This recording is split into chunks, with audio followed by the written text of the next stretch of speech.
Welcome to Daily Scripture Reading. I do not own the rights to this music. Luke chapter 4, beginning at verse 16 and ending at verse 30. This is the New King James Version.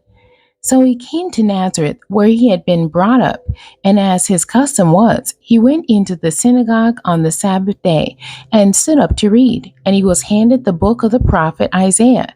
And when he had opened the book, he found the place where it was written, "The Spirit of the Lord is upon me, because he has anointed me to preach the gospel to the poor. He has sent me to heal the brokenhearted, to proclaim liberty to the captives, and recovery of sight to the blind, to set at liberty those who are oppressed, to proclaim the acceptable year of the Lord." Then he closed the book and gave it back to the attendant and sat down. And the eyes of all who were in the synagogue were fixed on him. And he began to say to them, "Today this scripture is fulfilled in your hearing." So all bore witness to him and marveled at the gracious words which proceeded out of his mouth. And they said, "Is this not Joseph's son?" He said to them, "You will surely say this proverb to me, 'Physician, heal yourself.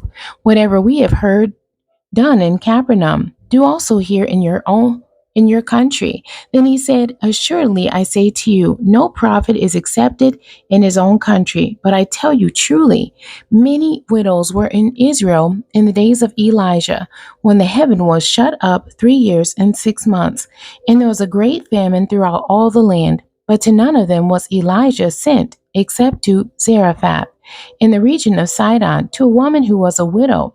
And many lepers were in Israel in the time of Elisha the prophet, and none of them was cleansed except Naaman the Syrian." So all those in the synagogue, when they heard these things, were filled with wrath, and rose up and thrust him out of the city. And they led him to the brow of the hill on which their city was built, that they might throw him down over the cliff. Then, passing through the midst of them, he went his way. The end. God bless you, and thank you for joining me today.